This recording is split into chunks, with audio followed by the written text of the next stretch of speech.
हे संतों महात्माओं, मैं बार बार आपकी चरण वंदना करता हूँ। समय बहुत कम है। मैंने बैठते के साथ ही कहा था, पता नहीं हम आप कितने टाइम के मेहमान हैं, किसी का पता नहीं। आज हम आप सब आनंद में बैठे हैं, लेकिन संसार में एक दिन हमको ये शरीर और ये संसार छोड़ के किसी दूसरी योनि में जाकर अपना बसेरा, अपना घर बसाना पड़ता है। घर भी बनता है, फिर उखड़ता है, पुनर्वृत्ति होती है, जीर्णोद्धार बोलते हैं कि नहीं? बाबा हनुमान का जीर्णोद्धार अंदर से हो रहा है कि नहीं? हो रहा है। तो यही तो हमको सीख लेना चाहिए। मैं आपसे ये सत्य सत्य कह रहा हूं, आप समझ जाओ। भगवान से सेवा का भाव रखो। घर में, गांव में, गली में, समाज में, दरबार में, चौपाल में इधर उधर की बात को मत लटकाओ। बात सीधी करो, और बात समझ में नहीं आती तो शांत हो जाओ। करने की क्षमता नहीं है, बोलने की सही क्षमता नहीं है, तो शांति से बढ़िया और मंत्र कुछ हो नहीं सकता है। कटु वचन किसी से मत बोलो, किसी पर अनायास क्रोध मत करो। इसको, संसार को अपना मत जानो, आपका कुछ है ही नहीं। आज रसोई भंडार को मैं अपना मानू, मेरा नहीं है, ये जन कल्याण के लिए। मेरी माताएं जो अन्नपूर्णा लेके आती हैं, जी तो पकता है, जी बढ़ता है। मेरे पेट में यह क्यों दर्द होना चाहिए? मैं तो लाया भी नहीं हूं। ठीक है, आज एक मूल मंत्र और दे देता हूं। चावल का भात रोजाना बनाया जाता। चावल भगवान के भोग में अति प्रिय है। चावल सुदामा जी द्वारकाधीश को लेके गए थे, इसलिए यहाँ की ये परंपरा डाल दो कि चावल का भोग डेली बनाओ। चावल के साथ में जो भी आपके भगत संत रहते हैं उनको दो टिक्कर दे दो, चावल भरपूर दे दो, सब्जी दे दो। ये व्यवस्था है, ये आश्रमों की व्यवस्था है। केवल रोटी से पेट नहीं, भगवान का भोग चावल होना है।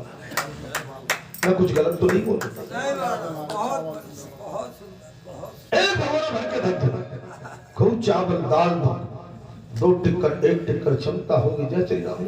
ये आगे बढ़ने के लिए मैं आपको एक मूल मंत्र देना है। संतों महात्माओं, मैं आपको सब बताने की कोशिश कर रहा हूं, लेकिन जब तक बैठा हूं इस शरीर में तब तक तो बता पा रहा हूं। बाकी तो फिर मैं भीतर से क्या कर सकता हूं जानते ही हो। मैं कहीं जाने को नहीं हूं, बैठूंगा तो यही। लेकिन आज मुझे आप इस शरीर के अंदर सुन पा रहे हैं, देख पा रहे हैं, कुछ मेरा अंदर से मेरी वाणी का लाभ साक्षात ले पा रहे हैं। फिर ये वाणी अदृश्य हो जाएगी, ये वाणी थम जाएगी। फिर तो केवल भीतर से कुछ ऐसे काम होंगे जिनकी आप कल्पना भी नहीं कर पाएंगे।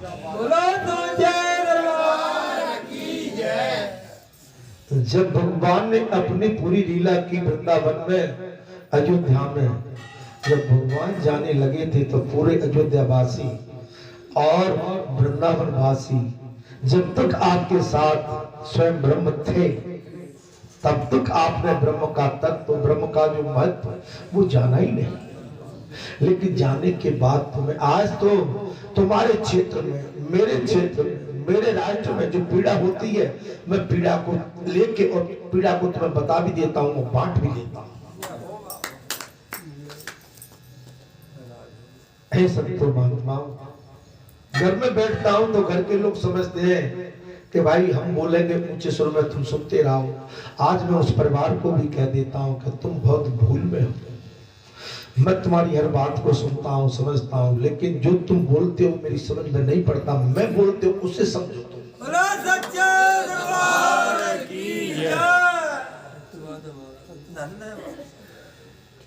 मैं कुछ गलत तो नहीं बोलता जाएगा।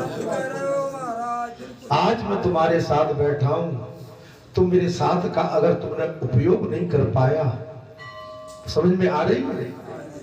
आप इस समय शिक्षा लेने आते हो, अगर आपने आज शिक्षा ठीक ढंग से ग्रहण नहीं की तो इसमें दोष मेरा नहीं है। मैं तो पल पल पे आपको सचेत करता हूं, लेकिन उसमें आप मेरे को कुल से तोलो, समाज से तोलो, मुझे जाति वर्ग से तोलो, तुझे आपका अज्ञान है। मेरी जाति तो कुछ है ही नहीं।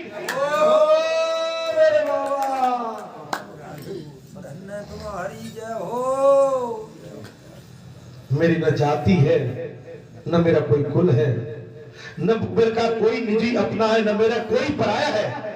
अगर मेरा निजी अपना है तो जो धर्म से प्रेम करता है और वेद शास्त्रों के प्रति उसका स्नेह, माता पिता की सेवा करता है, गौ की सेवा और ब्राह्मणों के चरण की वंदना करता है, शास्त्र वेद और राजनीति में जो काम करता है वो मेरा निजी है, खास है।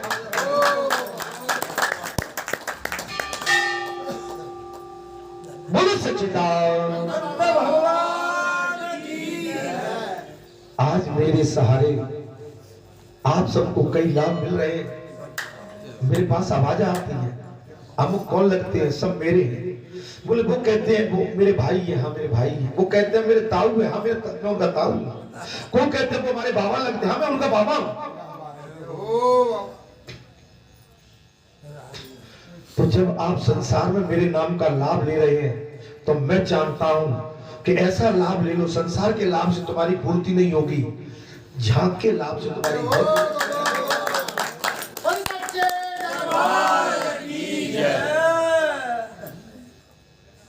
कई उदाहरण मेरे पास आते हैं। मैं तो चूंकि एक सचेत सावधान करना, लाभ लेना भी चाहिए, लेकिन आप मुझसे निष्कपट निश्चल प्रेम करो। निर्मल मन जन सोई में पावा और मोह छल छल कपट नहीं। आपकी आस्था मुझे अति प्रिय लगती है संतो महात्माओं।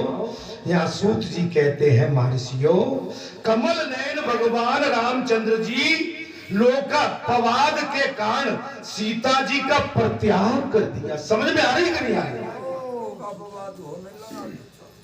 पुजारी जी कथा से मिल गई, त्याग में आनंद है। आप संसार को चपटोगे, अपने कुल को समेटोगे, अपने भतीजे को, अपने पुत्र को, अपने नाती को समेटोगे तो उससे आपका कल्याण बिल्कुल भी नहीं हो सकता।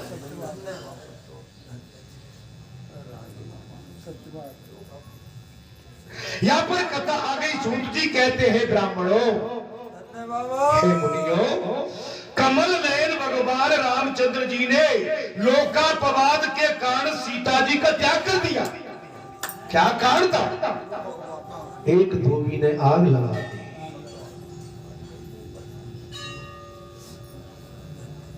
समझ में आ रही होगी कथा तो आपको। पर त्याग करके अयोध्या का राज करने लगे हमारे। जिस राम ने 14 वर्ष के लिए राज त्यागा, अंत में अपनी पत्नी का भी त्याग करा। किसके लिए? लोकाचार के लिए, अपने धर्म की प्रतिष्ठापना के लिए। अपने धर्म की प्रतिष्ठापना के लिए एक पत्नी कहती है कि तुम मेरे क्या लगती हो। एक पति कहता है कि तुम माता लगती हो मुझे। अब क्या लगती हो? क्या लगती है? बोले तुम मुझ में क्या देखते हो? मैं कि माता बहन बेटी का स्वरूप देखता हूं तुम्हारे।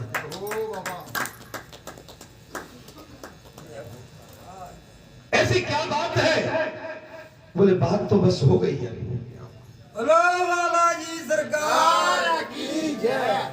एक राजा राम ने